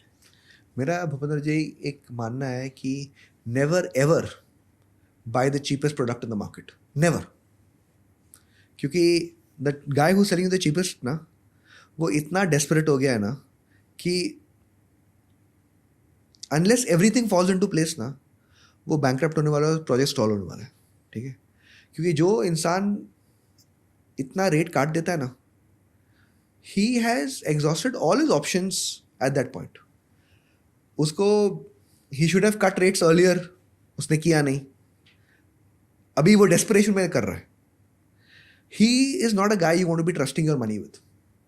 You want to go with the guy who is dynamic, आज ये प्रोडक्ट है, आज ये प्राइस है, नीचे किया, ऊपर किया, नीचे किया, ऊपर किया, नीचे किया, ऊपर किया। HDFC बैंक का स्टॉक भी ऊपर नीचे ऐसे ही होता है ना। बिल्कुल। I am not saying it goes down 20% and up 20%, 1% ऊपर, 1% नीचे। That is the foundation of a strong mature stock और कंपनी। जैसा आप बोल रहे डिस्काउंट के लिए, अगर मेरे को डिस्काउंट, देखिए मेरा एक मानना ये भी है कि buyers do not respect brokers because brokers do not respect themselves. Broker भाग जाते पीछे, मेरे पास आओ, मैं आपको पास पैक करूंगा। हिम्मत है ना, बोल देना चाहिए कस्टमर को कि बॉस मेरा जैसा सर्विस कोई आपको देगा नहीं, गाइडेंस कोई देगा नहीं। अभी तक हमारे एक यूनिक फॉर्मूला है रियल एस्टेट में, प्राइमरी सेल्स में, बिल्डर सेल्स में, ब्रोकर का क्लाइंट कौन है? बायर, पर पैसा उसको बिल्डर से मिलता बिल्डर है। से मिलता है। तो who is his true client? It's not the buyer, it's a builder. इससे बिल्डर। तो the buyer also knows this ना। तो he knows that the broker is not acting in the interest of me. वो मेरे interest, मेरे हक के लिए नहीं बात फाइट कर रहा, वो बिल्डर के लिए कर रहा है। बिकॉज उससे उसको ब्रोकरेज आना है। एट वन पॉइंट, और मेरा ये स्ट्रॉन्ग मानना है कि brokers will make more money than builders, some of them, जो who can change this formula. क्योंकि अभी तक ना एक होम बायर ने एक्सपीरियंस नहीं किया, ज़्यादा होम बायर्स ने एक्सपीरियंस नहीं किया एक अच्छा ब्रोकर क्या होता है। मैं जब भी यहाँ पे जाता हूँ, मैं तो वॉक इन करता हूँ क्योंकि मुझे वो एक्सपीरियंस चाहिए ना। बाहर कोई खड़ा रहता है, ठीक है, मुझे लगता है कि वो एक एम्प्लॉई है पर वो एक ब्रोकर है। वो मुझे अंदर ले जाता है, मेरी टैगिंग हो जाती है, ठीक है। अगर मैं सेक्टर में नहीं होता, ठीक है, मुझे लगता है ये एम्प्लॉई है, बिल्कुल। ठीक है, बहुत लोगों के साथ ऐसा होता है। ठीक है। और उसके बाद एक बार उसने मुझे हैंड ओवर कर दिया ना वो सेल्स पर्सन पे, मैंने ब्रोकर को भी देखा नहीं उसके बाद। ब्रोकर का मानना क्या है, एक बार टैगिंग हो गई, अभी तू संभाल लेना, क्या करना मुझे। तो brokers don't respect themselves and because of which buyers don't respect them. एक टाइम जब when you see these brokers ना, एंड इट नीड एक या दो चाहिए रहेंगे जो एस्टैब्लिश करेंगे ना, और चिल्ला चिल्ला के बोलेंगे मैं तेरे लिए, मैं तेरे साइड पे हूँ। He will more than happy paying brokerage if you provide the right guidance. किसी को भी चिपकाना नहीं है, ये जिसको ज़्यादा ब्रोकर दे रहा है, सर ये सबसे बेस्ट प्रोजेक्ट यही है, सबसे बेस्ट प्रोजेक्ट यही है। जो ब्रोकर बोल पाएगा ना, सर यहाँ का brokerage rate for a broker is the most, but never go there, ये कंप्लीट कर ही नहीं पाएगा। ये मुझे क्रेडिबिलिटी। मैं इसको आपको थोड़ा सा इसमें एलेबरेट करता हूँ। अब क्या होता है कि जैसे मैंने आपको डिस्काउंट बताया, तो ब्रोकर क्या करता है, ब्रोकर को लगता है कि सारा तो मेरा डिस्काउंट जो मेरा ब्रोकरेज है वो बायर ले जाएगा। तो ब्रोकर ऐसा प्रोडक्ट चिपकाता है उसको जिसमें उसको अच्छा ब्रोकरेज मिल जाता है और पास बैक भी कर देता है। जो बायर प्रॉपर्टी बाय करने आया था वो प्रॉपर्टी बाय नहीं कर पाता जो उसको बाय करनी थी, वो बाय कर लेता है जिसको उस पर ज़्यादा बायबैक मिल जाता है। और ब्रोकर को, क्योंकि ब्रोकर को भी अपना कुछ ना कुछ तो चाहिए, ब्रोकर वो प्रॉपर्टी चिपका देता है। ब्रोकरेज किस पे ज़्यादा मिल रहा है, जब प्रॉपर्टी अच्छी नहीं होगी तो वो उस तरह की प्रॉपर्टी चिपका देता है। हमने कोशिश एक स्टार्ट की है, मैं आपको बताऊं, हमने स्टार्ट किया है कि हमने कंसल्टेंसी फॉर्मेट एक कॉन्सेप्ट शुरू किया है। आप आइए, हमसे कंसल्टेंसी लीजिए। हम अपनी कंसल्टेंसी में अपनी तरफ से आपको कोई प्रॉपर्टी नहीं बताएंगे, हमारी कंसल्टेंसी फ़ी होगी। आप आइए, पूरी मार्केट के बारे में बताएंगे, आपको प्रोडक्ट बता देंगे, और उसमें आपके ऊपर किसी भी तरह का कोई ये नहीं है कि आपको हमसे प्रॉपर्टी बाय करनी है, आप किसी से जाके प्रॉपर्टी बाय कीजिए। तो ये कॉन्सेप्ट धीरे धीरे चल रहा है और बहुत ही इसमें लोगों को पसंद आ रहा है। मैं अब तक आपको बताऊं मोर देन 100 इस तरह की कंसल्टेंसी कर चुका हूँ पेड। एक भी प्रॉपर्टी नहीं दी किसी को हमने, सिर्फ कंसल्टेंसी दी है, आप किसी से बाय कर लीजिए। ये एक्चुअली मॉडल मुझे लगता है ये फ्यूचर का मॉडल है। मैं जानता हूँ जब हम लोग ये बात कर रहे होंगे ना, बहुत से लोग जो सुनेंगे बोलेंगे ये लोग को जानते नहीं है। मैं गारंटी करके बोल रहा हूँ, स्पेशली ब्रोकर लोग, ठीक है, क्योंकि ब्रोकर का माइंडसेट मैंने ज़्यादातर देखा है, उनको लगता है उनको सबसे ज़्यादा पता है। मैं तो इस खेल में हूँ ना, ये सब नए बच्चे क्या पता है उनको, बिल्डर को क्या पता, मैं हूँ बायर के साथ डील कर रहा हूँ मैं, ठीक है। तो क्योंकि रियल एस्टेट ना एट सम पॉइंट प्रोडक्ट से सर्विस बन जाएगा, ठीक है। बिल्डर्स प्रोडक्ट बेचते वक्त पैसा कमाएंगे, शायद से थोड़ा कम, प्रोडक्ट बेचने के बाद और डिलीवरी के बाद ना ज़्यादा कमाएंगे, ठीक है। फिर वो एक सर्विस फील्ड हो जाएगा, जैसे वो बोलते हैं ना फैसिलिटीज़ मैनेजमेंट जी। पर फैसिलिटीज़ मैनेजमेंट में बहुत नए एवेन्यूज़ हैं। हमको लगता है फैसिलिटीज़ मैनेजमेंट क्या होता है कि मैंने एक पूल दे दिया, एक जिम दे दिया, एक क्लब हाउस दे दिया, उसका फी से मैं मेंटेन कर रहा हूँ। ये दुनिया बहुत बदल जाएगी 10 साल में, क्योंकि हर बड़े प्रोजेक्ट में ना बिल्डर सोचेगा इतना बड़ा ऑडियंस मेरे पास है, मैं इसको इतने सर्विसेज दे सकता हूँ और मैं चार्ज कर लूँगा। ओनर के लिए अच्छी बात है, कहीं जाने की ज़रूरत नहीं है। अभी लोग सोचते हैं एमिनिटीज़ आर इनसाइड, बाकी से पहले बाहर जाओ। धीरे धीरे ना बाहर की जो एमिनिटीज़ है ना अंदर आती जाएगी। अंदर आ जाएंगी। मुझे कोई बोल रहा था अभी यहाँ पे कि कोई बड़े प्रोजेक्ट्स में कॉन्सर्ट्स हो रहे हैं, बिल्कुल। एमिनिटी हुआ ना, कौन कमाएगा इसमें? आपको लगता है कि जो मैनेज कर रहा है वो कमाएगा अपना पैसा? कमाएगा। ऐसे बहुत से सर्विसेज होंगे। Same with the broker world, जैसे आपने कहा ना, एक तो आपने ट्रांजैक्शन पे कर दिया, आपको चिपका दिया लोग को कि ये खरीद लो। आप जो गाइडेंस करेंगे ना, अगर वो कंज्यूमर को गाइडेंस पसंद आई ना, जब वो खरीदने के लिए जाएगा और लोग उसको पूछेंगे क्यों लिया ये, बोलेगा मैंने इस कारण के लिया, और वो स्ट्रैटेजी, सॉल्यूशंस, रीजनिंग वो बोलेगा मैंने यहाँ पे सीखा था, इसने मुझे बताया। ये वर्ड ऑफ माउथ जो होता है ना। स्टॉक ब्रोकिंग कैसे होती है? जो शेयर मार्केट हम लोग खरीदते हैं, एक ब्रोकर्स को बोलता है सर ये स्टॉक खरीद लो क्योंकि इसका फंडामेंटल स्ट्रांग है, 12% उसका रेवेन्यू ग्रो करेगा, प्रॉफिट 6% ग्रो करेगा, ये कंपनी में इसका कंपेरेटिव स्ट्रेंथ ये है, इसका वीकनेस ये है, पूरा एडुकेट हो गया। वो क्लाइंट ने उसका सुना है, अच्छा है, इसका व्यू पॉइंट अच्छा है, इससे मैं ट्रेड करता हूँ। अगला step consulting to broking, actual broking is the next logical step and that is the healthiest market. अभी हमारे पास ब्रोकर ज़्यादा है, कंसल्टेंट्स बिल्कुल नहीं है। बिल्कुल नहीं है, बहुत गिने चुने।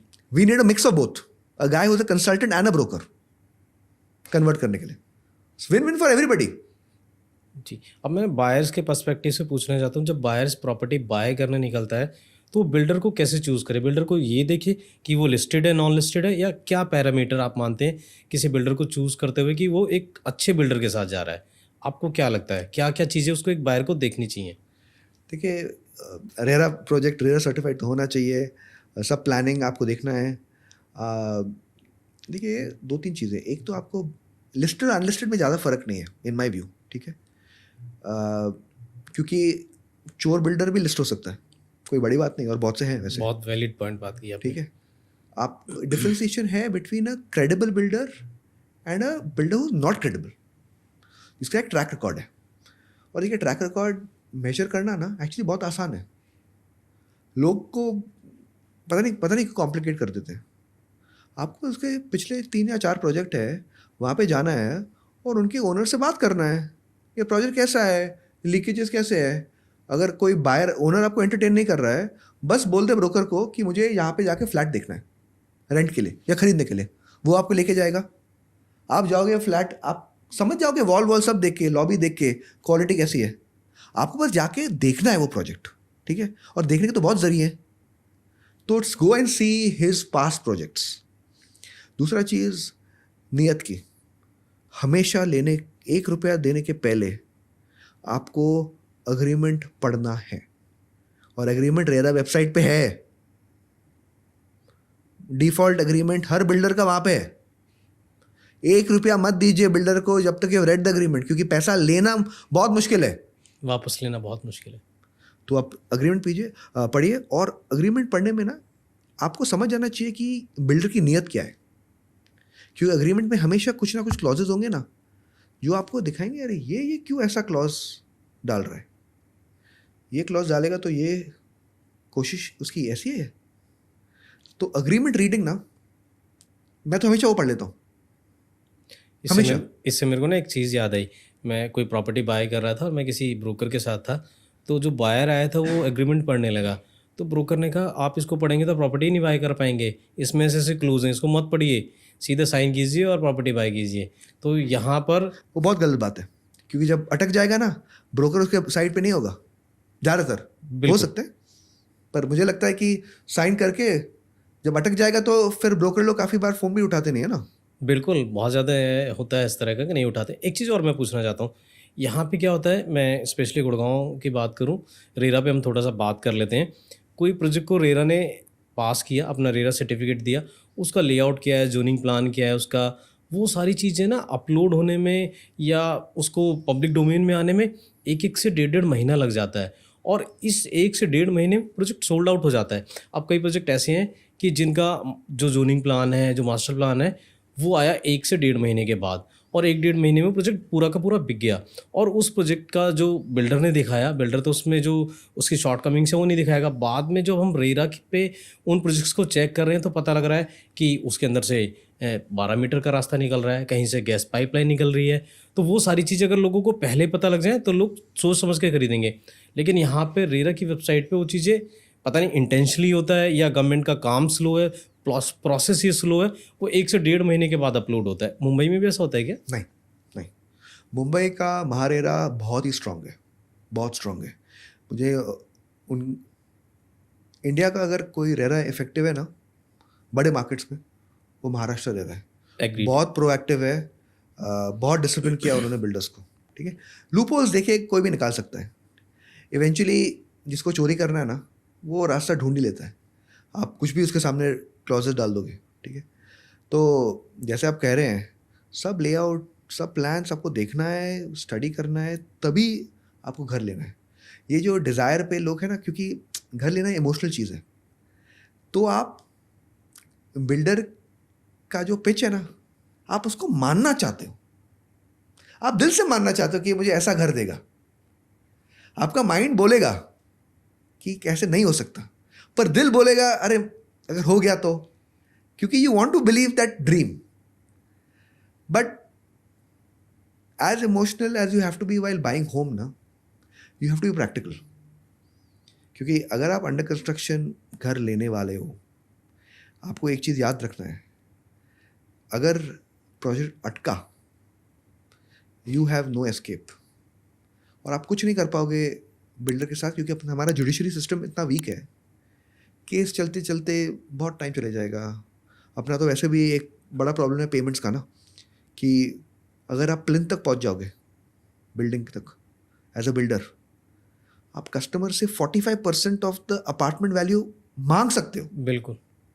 सोचिए, आप प्लिंथ तक पहुंचे हो, 45% आपने बायर से लिया, उसके ऊपर बायर ने 5% स्टैम्प ड्यूटी जो भी कभी भी देते हैं, डे 1 से आपका आधा पैसा लग गया है। 4-5 साल बाद आपको मिलेगा, कुछ भी बीच में हुआ, you are more invested in the project than the builder. And in any project where the buyer is more invested than the builder, that project has to fail. क्योंकि बिल्डर को लगता है हाँ मेरा तो पैसा लगा ही नहीं है।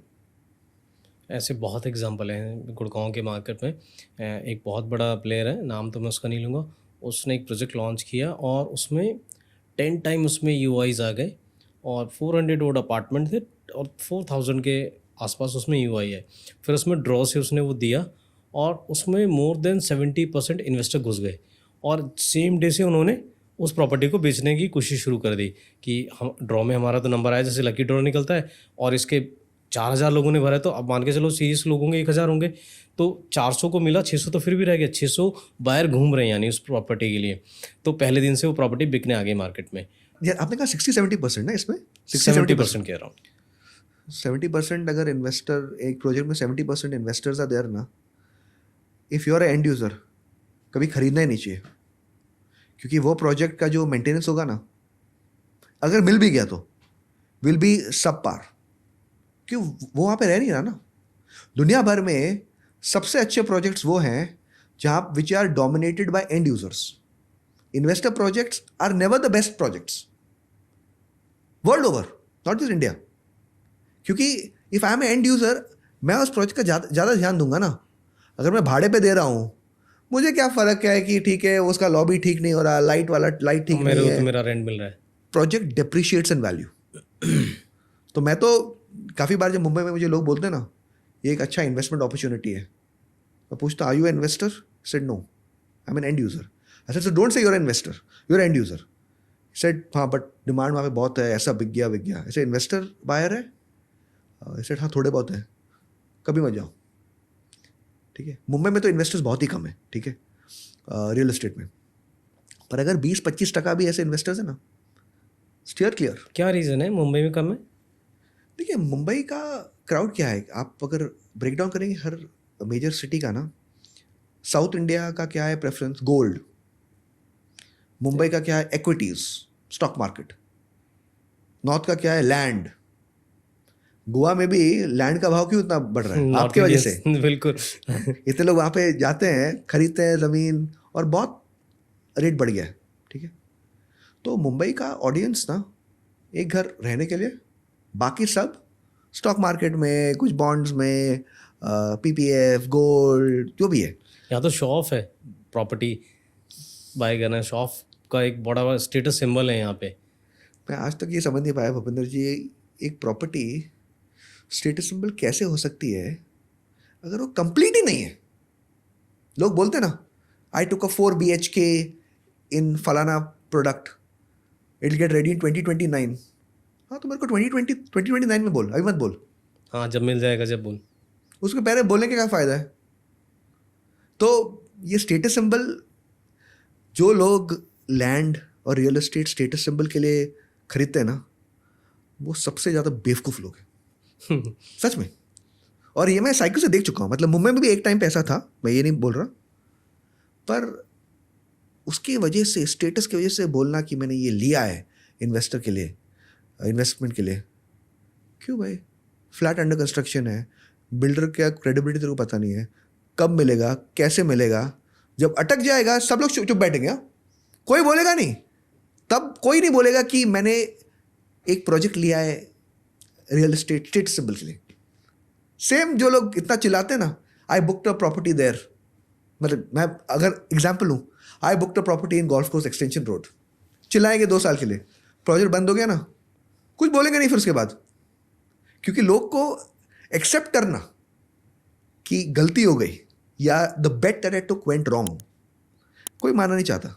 जिसकी वजह से एक बहुत बड़ा मिथ मार्केट पे जाता है कि real estate is a very safe investment, it's a riskiest investment. You are taking a bet 4 years 5 years down the line for an industry where any regulation, any economic environment can bring it to a standstill. And in real estate, a under construction stuck project is valued at 0. It is not valued at discount, 0 है। 0 है। तो it is 0 and 100, आपको 0-100 का game खेलना है। Stocks तो ठीक है, गिर जाते, लोग बोलते हैं ठीक है, गिरता 20% बेच दिया ना, 80% तो मेरे पास है, और लिक्विडिटी है उसमें, लिक्विडिटी है। ये बेचने के लिए जाऊंगा बहुत मुश्किल है, अगर अटक गया तो 0 वैल्यू है, बिकना ही नहीं है। तो क्या इतना चिल्ला रहे। तो जो लोग स्टेटस के लिए रियल एस्टेट खरीदते हैं ना, मतलब आई नो आपका show is for Delhi audience and all, but I think it is foolishness. अब थोड़ा सा रेरा पे बात कर लेते हैं। आपने मुंबई के रेरा की बात करी, मैं एक शो करता था जिसमें रियल एस्टेट अपडेट में बताता था, तो मोस्टली मेरी जो स्टोरीज कवर होती थी उसमें महाराष्ट्र रेरा के ऑर्डर्स, सर्कुलर्स, उस पर बात होती थी। बट जब हम नॉर्थ इंडिया में आते हैं तो यहाँ इस तरह का कोई प्रोएक्टिवनेस कुछ दिखाई नहीं देती, और मुझे लगता है कि उसी का ये बिल्डर्स थोड़ा फ़ायदा उठाते हैं, प्री रेरा में चीज़ें बेचते हैं। आपके महाराष्ट्र में एक चीज़ अच्छी और ये हुई कि जो ब्रोकर्स हैं उसको भी एक टेस्ट पास करना पड़ेगा। ये आपको नहीं लगता कि इस पैन इंडिया ये चीज़ें होनी चाहिए? बिल्कुल बिल्कुल, आई थिंक हर सिटी के रेरा को ना महाराष्ट्र रेरा फॉलो कर देना चाहिए। वो सबसे मेच्योर मार्केट है, ठीक है, कॉम्प्लेक्स मार्केट है, मेच्योर मार्केट है। जो प्रैक्टिस वो बोल रहा है ना, सिंपल फॉलो कर लो। एक उदाहरण आपने दिया ब्रोकर्स का, जो दूसरा रेगुलेशन जो बहुत अच्छा है इज क्वालिटी, नहीं, नॉट क्वालिटी। एक builder has to tell a buyer amenities कब देंगे और क्या वो एमिनिटीज़ देंगे।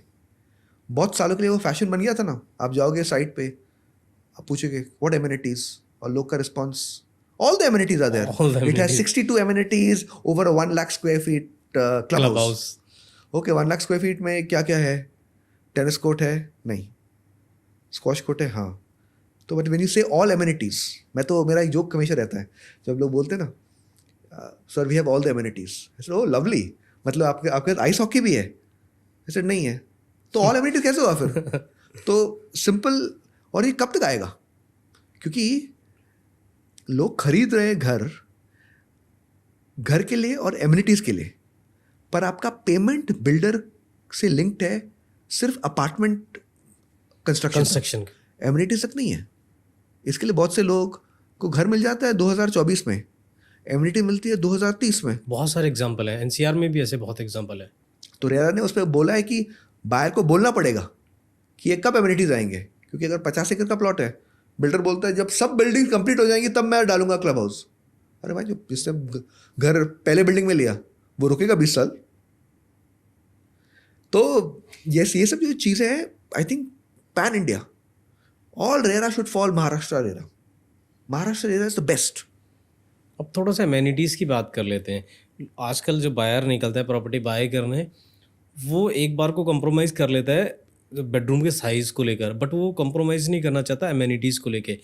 आपका मैंने एक सर्वे भी देखा था ट्विटर पे आप कर रहे थे, एक्स हो गया अब उसका नाम, सॉरी। तो उस पर आपने एमेनिटीज़ को लेके बात की थी कि स्विमिंग पूल कितने लोग यूज़ करते हैं, उस पर आपका क्या टेक है? देखिए, स्विमिंग पूल मैंने उस दिन एक एक्चुअली सर्वे किया था, क्योंकि मैं उस दिन 3 प्रोजेक्ट गया था, ठीक है, for some shows of mine. और हर 3 प्रोजेक्ट में ना, भूपेंद्र जी आप मानेंगे नहीं, पूल एकदम खाली था, कोई यूज़ नहीं कर रहा था, कोई यूज़ नहीं कर रहा था। ठीक है, बहुत क्लासी पूल था, बड़ा पूल था। एक पूल में कबूतर थे, ठीक है, पर इंसान कोई नहीं था। तो मेरे माइंड में वो काफ़ी बार ये सोच थी कि अगर पूल्स को यूज़ नहीं करता तो ये पूल्स है क्यों और इतने बड़े क्यों हैं। पर मुझे एक चीज़ वो सर्वे से पता चल गया कि लोग मानते हैं कि स्विमिंग पूल कोई ज़्यादा यूज़ नहीं करता, ठीक है। काफ़ी प्रॉब्लम हो सकती है कि अगर पूल बहुत से बिल्डिंग्स के बीच में है तो लोग अनकंफर्टेबल है स्विमिंग क्लोथ्स में दिखाने के लिए कि मैं स्विमिंग क्लोथ्स में हूँ, या टेम्परेचर कंट्रोल नहीं है तो ठंडी लगती है, गर्मी लगती है, जो भी है। पर मेरा ये मानना है कि एक स्विमिंग पूल ना एक स्टेटस सिंबल है ऑफ अ डिफरेंट काइंड। वो जो लोग सी फेसिंग अपार्टमेंट खरीद नहीं सकते, जो गोल्फ कोर्स फेसिंग अपार्टमेंट नहीं खरीद सकते, जो हिल फेसिंग अपार्टमेंट नहीं खरीद सकते, उनके लिए ये एक स्टेटस सिंबल है कि I am a pool facing apartment. और ये स्विमिंग पूल का वो ग्लैमर एलिमेंट है ना कि हमने स्विमिंग पूल्स कहाँ पे देखे हैं? 5 स्टार होटल में, 5 स्टार होटल या बड़े क्लब्स में। बड़े क्लब्स में दोनों 2 जगह जो लोग का परसेप्शन है अमीर लोग जाते हैं। अब वो अमीर लोग की जो चीज़ है मेरे बिल्डिंग में होगी, वो मुझे चाहिए। एक प्रोजेक्ट गुड़गांव में ही पिछले दिनों आया था, अफोर्डेबल प्रोजेक्ट है, उसमें उन्होंने प्रोविज़न दे दिया हम स्विमिंग पूल भी देंगे इसमें। और ये शायद से चलता, मतलब ये बायर की, मैं समझ गया कि बिल्डर्स क्यों इतना करते हैं, क्योंकि वो बायर की साइकोलॉजी से खेलते हैं। घर छोटा कर दो, पर जब कोई अंदर आएगा ना उसको लगेगा अरे इसके बिल्डिंग में पूल है।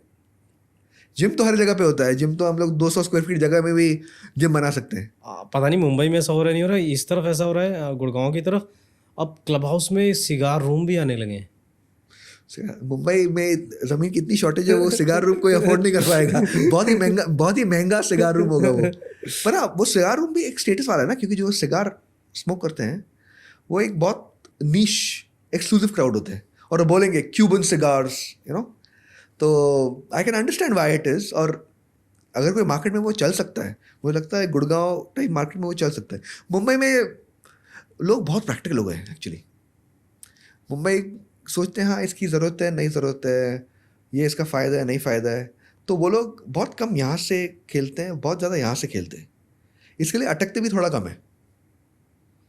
और नॉर्थ इंडिया का बायर जो है वो थोड़ा सा मुझे लग रहा है इमोशनल ज़्यादा है, स्टेटस सिंबल ज़्यादा देखता है, उनको देख के वो प्रॉपर्टी को डिसाइड करता है कि हाँ इस प्रॉपर्टी में मेरे को जाना है कि नहीं जाना। हाँ बट ठीक है, वो शायद से अच्छा है, मतलब मार्केट के लिए कि ऐसा लोग सोचते हैं। पर अगर आप सेल्स इतना आसान कर दोगे ना, तो बैड हैबिट्स आर क्रिएटेड। सबको ना, अगर कोई भी चीज़ बहुत आसानी से मिल जाती है ना, लोग उसको वैल्यू नहीं करते। बिल्कुल ठीक बात है। और अगर बायर बहुत आसानी से घर ले लेता है ना, तो बिल्डर और ब्रोकर दोनों उसको वैल्यू नहीं करेंगे। उसको लगना चाहिए कि बॉस ये जो घर लिया ना मेरे लिए, मुश्किल से लिया, मैंने स्ट्रगल किया ना, अच्छा बनाऊंगा मैं। अगर आसानी से मिल जाता है, अरे ठीक है यार तू हटना, तू नहीं है तो कोई और है। तो मुझे लगता है कि यही सबसे बड़ी वीकनेस है गुड़गांव जैसे मार्केट या नोएडा जैसे मार्केट। नोएडा टाइप मार्केट शायद से इंडिया में कोई ऐसा मार्केट है ही नहीं।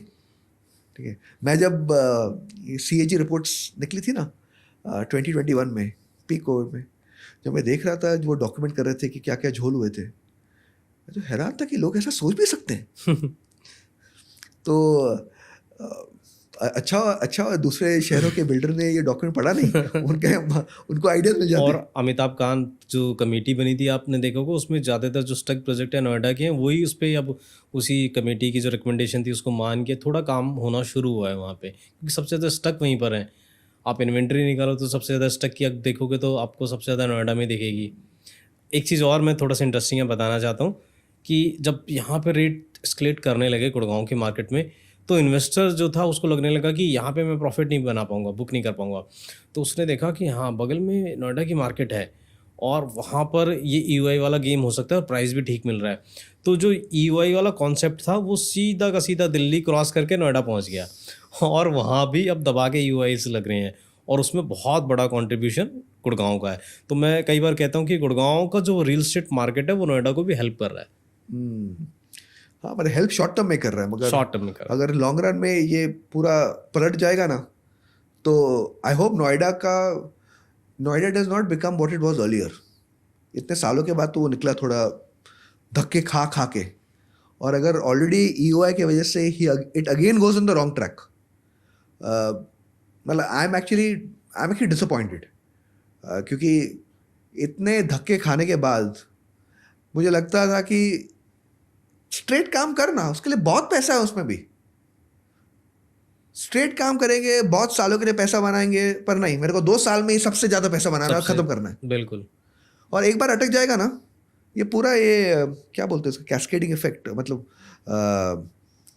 जैसे हम लोग जब बॉलिंग करते हैं, एक चीज़ गिरती है, सब चीज़ उसके बाद गिर जाती है उसके ऊपर। वैसा हाल होना नहीं चाहिए। आई होप दिस टाइम वो प्रोटेक्शन है। आई होप लोग बोलेंगे, जब अभी अगर आप किसी को बोलेंगे ना, लोग बोलेंगे नहीं हो सकता है, अभी रेरा आ गया है, लेंडर प्रेशर आ गया है, बिल्डर्स एकदम प्रोफेशनल हो गए हैं। जब नीचे टूटेगा ना, ये सब जो लोग बोलते हैं ना, लोग बोलेंगे रेरा बकवास है, कुछ नहीं करता रेरा, टूथलेस टाइगर है। हाँ, टूथलेस टाइगर है। बिल्डर जो बोलते हैं ना प्रोफेशनल है, ब्रांडेड है, सब बोलेंगे वो तो कुछ नहीं है। तो people make the same mistakes unless it is imposed on top कि boss don't make these mistakes. That's why rules are important, but rules are only important, Bhupinder ji, till the time people follow them. Noida ठीक है, rules are one kind, यहाँ पे गुड़गांव में भी rules हैं, पर आप बोल रहे हैं कि लोग उस रूल्स को फॉलो नहीं कर रहे, तो क्या फायदा रूल्स के। अच्छा, एयरपोर्ट का आप कितना बड़ा रोल मानते हैं किसी भी रियल एस्टेट मार्केट को अप करने में? अगर कहीं पर एयरपोर्ट आ रहा हो तो मुंबई, नवी मुंबई में एयरपोर्ट आ रहा है ना, यहाँ भी जेवर एयरपोर्ट आ रहा है नोएडा में। उसका जेवर एक जगह का नाम है, इसलिए उसको जेवर एयरपोर्ट कहते हैं, वैसे नोएडा एयरपोर्ट के नाम से वो आ रहा है। तो उसको लेके थोड़ा सा जो पिकअप किया है नोएडा की मार्केट ने, उसका बहुत बड़ा रोल है। तो उसको आप कैसे देखते हैं? देखिए, एयरपोर्ट का role in raising prices is very high, ठीक है, but its usefulness in raising prices is very little, ठीक है। मतलब हवा ही है। नवी मुंबई एयरपोर्ट 20 साल से आ रहा है, ठीक है, 20 साल से, ठीक है। अभी जब आएगा देखेंगे उसका इम्पैक्ट क्या है। देखिए, एयरपोर्ट में अगर एक एयरपोर्ट अगर बना, उसके पास आप रहना चाहेंगे? कोई नहीं रहना चाहेगा, इतना शोर, इतना ट्रैफिक, सब कुछ। उसका पर्पस इज गुड, अगर वो सपोर्टिंग इंडस्ट्री जो है ना एयरपोर्ट के, कार्गो से लेके हैंगर्स जो भी है, ठीक है, उसके लिए यूज़फुल है। जो लोग वहाँ पे काम करते हैं ना, वो पास में रह लेंगे और चले जाएंगे। पर लोग जब मुझे बोलते हैं ना, एयरपोर्ट आ रहा है, एयरपोर्ट आ रहा है, एयरपोर्ट आ रहा है, तो क्या हुआ है, मेरे को एयरपोर्ट कितने बार जाता हूँ मैं एक साल में? मैं तो 4 बार जाता हूँ, मैं तो ज़्यादातर गाड़ी लेके जाता हूँ। For me it is 4 days in a year, ठीक है। तो मैं क्यों एक्साइट हो रहा हूँ एयरपोर्ट से? 1989 में द पोर्ट, बॉम्बे का port move from Mumbai to Navi Mumbai, ठीक है, नवा शेवा। लोग को अगर यही कहानी फेंकनी थी, पोर्ट आ रहा है, पोर्ट आ रहा है, पोर्ट आ रहा है, वहाँ का रेट ऊपर जाना चाहिए था ना, कुछ नहीं हुआ।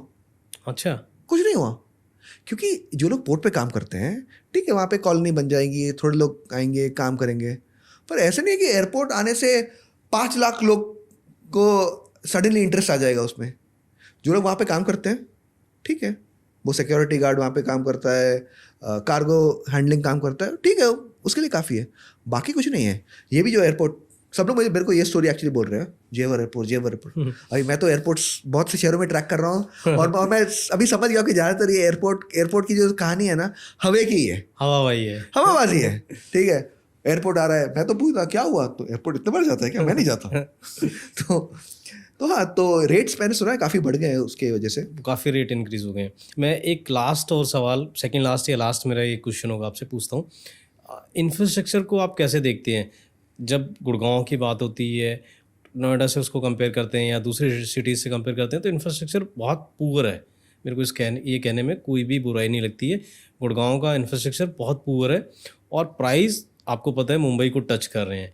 तो आप लोग अब ये कंपैरिजन करने लगे हैं कि इंफ्रास्ट्रक्चर पुअर है फिर भी प्राइस हाइक हो रहे हैं, तो लोगों को क्या फ़र्क नहीं पड़ता कि इंफ्रास्ट्रक्चर अच्छा हो वहाँ पे उनको प्रॉपर्टी बाय करनी चाहिए? इंफ्रास्ट्रक्चर का कितना रोल देखते हैं आप? देखिए, it is actually inversely related. Property prices are very high उन लोकेशंस में जहाँ पे इंफ्रास्ट्रक्चर बहुत बुरा है, क्योंकि जब इंफ्रास्ट्रक्चर बहुत बुरा है ना, आपको अपने ऑफिस के पास में रहना है और आप उसके लिए बहुत पैसा देंगे।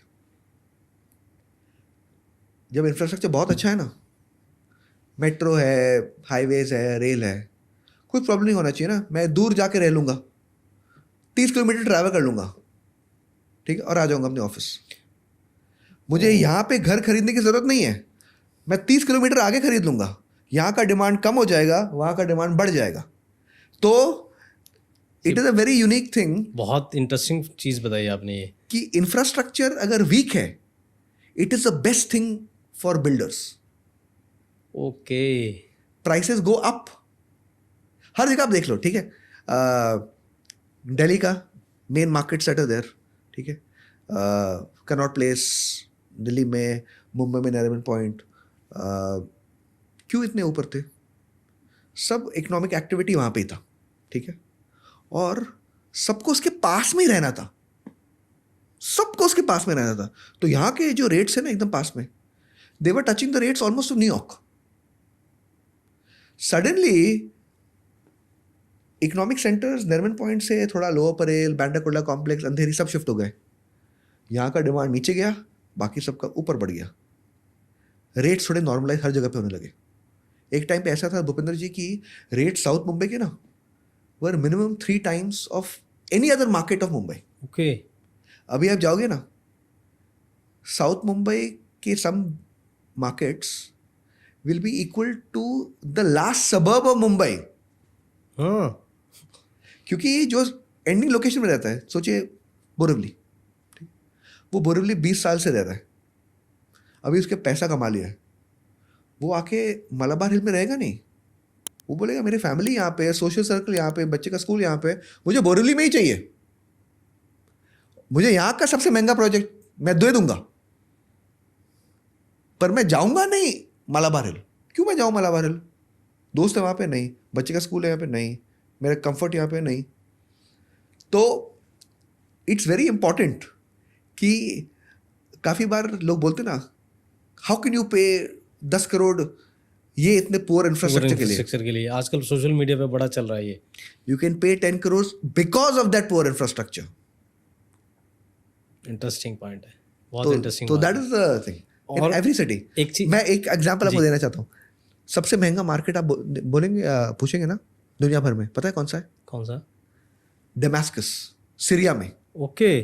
ठीक है, मतलब adjusted for purchasing power parity and per capita income etcetera. क्योंकि उस पूरे देश में ना वायलेंस, बॉम्ब्स गिर रहे हैं, तो only part that is safe ये है छोटी जगह, तो हर अमीर वाला वहाँ पे घर लेना चाहता है। तो वो different type of infrastructure problem है, हर जगह इंफ्रास्ट्रक्चर टूट रहा है, बॉम्ब्स हो रहे हैं, आईसिस के लोग कब्जा कर रहे हैं, ये पार्ट सेफ है, तो सब अमीर वाले यहाँ पे जा रहे हैं, रेट्स अभी फिर ठीक है वायलेंस ऊपर नीचे हो रहा है तो rates are going up and down, but that is the extreme part of infrastructure. यही वजह है, मैं आपको एक बहुत इंटरेस्टिंग चीज़ बताना चाहूँगा कि आप दिल्ली एयरपोर्ट से फ़्लाइट लेंगे मुंबई के लिए तो आप दिल्ली से मुंबई फ्लाइट से जल्दी पहुंच जाएंगे। आप गुड़गांव से दिल्ली जाएंगे तो आपको ज़्यादा टाइम लगेगा। हाँ, मैं वो एक्सपेरिमेंट करूंगा अभी जाते वक्त यहाँ से कि कितना टाइम लगेगा। आपको मिलेगा, ट्रैफिक मिलेगा, और 24 आवर्स में आप कभी भी जाइए आपको ट्रैफिक मिलेगा ही मिलेगा। गुड़गांव प्रॉब्लम ये है कि मैं अभी तक समझ नहीं पाया कि यहाँ पे अभी तक मेट्रो रेल का provision at a main stream level क्यों नहीं आया। वो आपने जवाब दिया पिछले अपने आंसर में कि पूरे इंफ्रास्ट्रक्चर हाई, रियल एस्टेट के प्राइस हाई, बिल्डर का फायदा वही है। अगर यहाँ पे इंफ्रास्ट्रक्चर अगर आ जाए तो जो दिल्ली से मूव कर रही है ना फैमिलीज और जो जॉब करते हैं गुड़गांव में, वो दिल्ली नहीं छोड़ेंगे, वो दिल्ली में रहना पसंद करेंगे। सबको एक चार्म होता है, कैपिटल में रह रहे हैं, कंट्री कैपिटल में रह रहे हैं, दिल्ली में रह रहे हैं, सारा इंफ्रास्ट्रक्चर है, सब कुछ है, वो इसलिए ही आ रहे हैं कि वो रोज़ 4 घंटे जो दिल्ली से गुड़गांव अप एंड डाउन कर रहे हैं ना, वो उसमें फंस रहे हैं और उनकी लाइफ वहीं जा रही है, इसलिए आ रहे हैं और इसलिए यहाँ के रेट जो है अप हो रहे हैं। क्योंकि ये अपना ये जो मार्केट है हर जगह पे इतना स्कोप है फॉर ग्रोथ, ठीक है। गुड़गांव का NCR market is about half of Mumbai, ठीक है। अनसोल्ड इन्वेंट्री जो है 1/4 1/5 है, ठीक है। अगर आप देखेंगे कितना पोटेंशियल है यहाँ पे to attract people for a high quality of living, ठीक है। कभी कभी मैं सोचता हूँ कि हमारे शहरों में ना हम चिंदी चोर वाला स्कैम करने में अटक जाते हैं। तू बना इंफ्रास्ट्रक्चर ना और पैसा कमाएगा तो, ऐसा सोच सबके लिए है। तो म्यूनिसिपल बॉडीज हमारे यहाँ ये है ना, ये रोड यहाँ से ये क्वालिटी कम करते हैं, ये बेकार रोड बनाएंगे। अरे सीधा रोड बना तू अच्छी तरह, वहाँ का जगह का जो वैल्यू होगा ना बहुत अच्छा होगा, तो वो सोच। तो आई थिंक वो टाइप सोच हमको लानी चाहिए। मुंबई में एक चीज़ मैं देख रहा हूँ पॉसिबल ये है कि अभी मेट्रो पूरा जो कंप्लीट हो जाएगा ना, मुंबई के रेट्स में मेरे को लगता हो जाएगा 1 सिटी 1 प्राइस। ओके, ऐसा नहीं है कि यहाँ पे लगे यहाँ पे लगे, ज़्यादातर सेम ही हो जाएगा, क्योंकि अभी सब मार्केट्स की प्रोफाइल सिमिलर ही हो रही है और हमारे कमर्शियल हब्स बहुत वेल स्प्रेड आउट है। नरमन पॉइंट है, लोअर परेल है, बैंडाकुल्ला कॉम्प्लेक्स है, अंधेरी है, मलाड है, सब कुछ है। तो मुझे लगता है वैसा हो जाएगा। और मार्केट जैसे थाने अगर मैं आपको वो कंपैरिजन करूँ, Thane is a bit like Gurgaon, ठीक है। एक मिनी सिटी बहुत बढ़ गई है, ठीक है। बड़े बिल्डर्स है, बड़े टाउनशिप्स है। Navi Mumbai is a bit like Noida, planned city, but एकदम ठंडा है। ओके, क्योंकि वाइब्रेंसी ना कभी सरकार नहीं ला सकती। प्लांट सिटीज़ जो होते हैं ना, सब कुछ पार्क्स ऐसे होने चाहिए, गार्डन्स होने चाहिए, ऐसे होने चाहिए, रोड्स ऐसे होने चाहिए। वाइब्रेंसी लाने के लिए ना आपको एक डिफरेंट माइंडसेट चाहिए। आप कैसे अट्रैक्ट कर सकते हो इनटेंजिबल के लिए, तो वो अगला स्टेप होता है। और ये प्लांट सिटीज़ नोएडा और नवी मुंबई अभी अच्छे शहर है, पर अगर आप लोग बोलेंगे ना कि वहाँ पे मुझे बहुत मज़ा आया, कोई बोलेगा नहीं, कोई नहीं बोलेगा। जैसे मुंबई में बांद्रा है, यहाँ पे आपका खान मार्केट है, फुटपाथ तो ठीक है 2 कौड़ी का है, हाँ, लेकिन अंदर जैसे आप जाओगे थोड़ा वाइब है ना, वो vibe is a unique skill.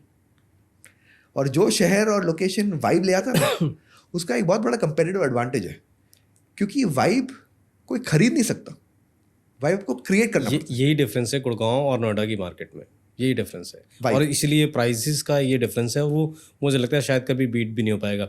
अब मैं अपने लास्ट सवाल की तरफ बढ़ता हूँ। अब तक हम सुनते थे बॉलीवुड स्टार ने या किसी सेलिब्रिटी ने और या किसी इंडस्ट्रियलिस्ट ने मुंबई में 100 करोड़ का अपार्टमेंट लिया, 150 करोड़ का अपार्टमेंट लिया, तो हमारे लिए बड़ा फैसिनेटिंग होती थी ये चीज़ें। अच्छा, इतने महंगे अपार्टमेंट। तो पिछले कुछ सालों से वो चीज़ गुड़गांव में आ गई है। गुड़गांव में भी 100 करोड़ 115 करोड़ रुपीज़ के अपार्टमेंट की ट्रांजेक्शन हो रही है। तो इसको आप कैसे देखते हैं कि एक सिटी जो एक छोटा सा डिस्ट्रिक्ट है हरियाणा का, गुड़गांव दिल्ली के साथ टच है, जिसकी पॉपुलेशन हार्डली 22 लाख है, और वो इंडिया की जो फाइनेंशियल कैपिटल है, बॉलीवुड के स्टार्स वहाँ रहते हैं, उसको कम्पीट कर रही है। गुड़गांव में गुड़गांव बाकी शहरों से काफ़ी लिवेबल है 1-2 कारण के लिए, कि गुड़गांव में ना आप बड़े बड़े मिनी सिटीज़ में रह सकते हैं, आपको बाहर की दुनिया से कुछ फ़र्क ही नहीं है। मैंने अपने एक अपार्टमेंट लिया, एक 50 एकड़ 100 एकड़ की टाउनशिप प्रोजेक्ट में, मेरी ज़िंदगी उसमें ही है। ठीक है। और ये 100 करोड़ के जो घर होते हैं ना, आफ्टर वाइल एक स्टेटस सिंबल हो जाता है। मैं यहाँ पे क्यों ले रहा हूँ? क्योंकि बाकी सब बड़े बड़े लोग ना वहाँ पे ही हैं, और मुझे 10 करोड़ ज़्यादा है ना, दिया दिया। जब मार्केट गर्म है, मार्केट जब ठंडा हो जाता है, सब ये equations go for a toss, वो मैं मानता हूँ, ठीक है।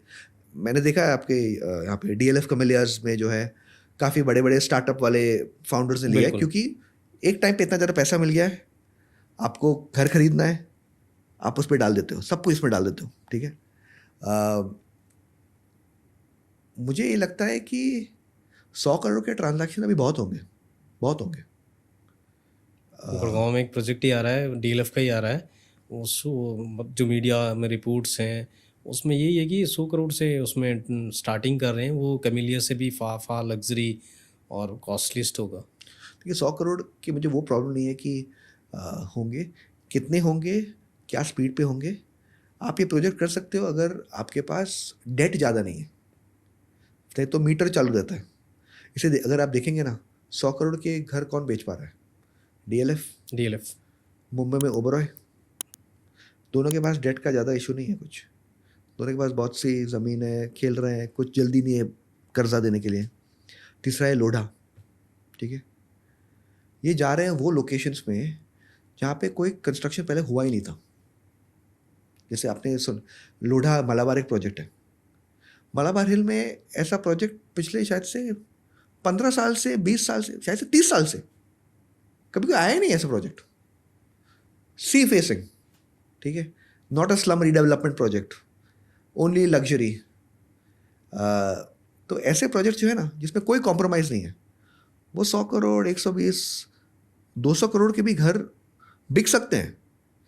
कब बिकेंगे बता नहीं सकता, कब वो प्रोडक्ट आएगा नहीं आएगा, पर अगर आप मुझे पूछेंगे कि ऐसा कोई बिल्डिंग आ सकता है जहाँ पे सिर्फ 10 घर है और हर घर 200 करोड़ का है, बिल्कुल जा सकता है, बिल्कुल जा सकता है। यहाँ पे भी थोड़ा टाइम शायद से लगेगा, पर मुझे ये नहीं लगता कि फिर गुड़गांव को उससे खुशी होनी चाहिए, क्योंकि एक बार रेट्स महंगे हो गए, नीचे लेना बहुत मुश्किल है। और अगर नीचे लेना बहुत मुश्किल है ना, एट सम पॉइंट आपके बायर ऑडियंस अगर नहीं है, आप ट्रैप हो जाओगे। तो रिकॉर्ड डील जब मैं देखता हूँ ना, 100 करोड़, पता नहीं बहुत से लोग को शान लगती है, मेरे शहर में हुआ 100 करोड़, तूने लिया नहीं ना, क्या शान है? 100 करोड़ हुआ transaction, move on. You should never get too expensive. मैं इसका और मैंने बहुत से ऐसे मार्केट्स देखे ना भूपेंद्र जी, कि लोग एक्साइटमेंट में प्राइस बढ़ा देते हैं और फिर नीचे कर नहीं पाते, फिर गए। और उसका बहुत बड़ा कोलैटरल डैमेज है, बहुत बड़ा। तो विशाल जी, आप आए हमारे पॉडकास्ट पे, आपने टाइम निकाला और हमारी ऑडियंस को इतनी अच्छी सी इन्फॉर्मेशन दी, उसके लिए आपका बहुत बहुत thank you. Thank you Bhupendra ji. जैसे आपने कहा एट द स्टार्ट, ये आपका फर्स्ट पॉडकास्ट है। I hope this is the first of 100, 200 and it was nice to talk to you, कि आपसे भी मुझे इतनी जानकारी मिली कि NCR मार्केट पे क्या हो रहा है। Hopefully NCR market should learn from Mumbai the right things, and Mumbai should learn from NCR the right things, फिर विन विन हो जाएगा सबके लिए। तो थैंक यू ऑडियंस, आपके फीडबैक की हमें ज़रूरत है। आप ज़रूर बताइए आपको ये कैसा लगा पॉडकास्ट। हमारा पहला पॉडकास्ट था, आप इसको अपना प्यार देंगे, पसंद करेंगे तो इस तरह के गेस्ट हमारी अगली पॉडकास्ट की सीरीज़ में आपको देखने को मिलेंगे। फ़िलहाल मैं इस पॉडकास्ट को यहीं ख़त्म करता हूँ। Thank you.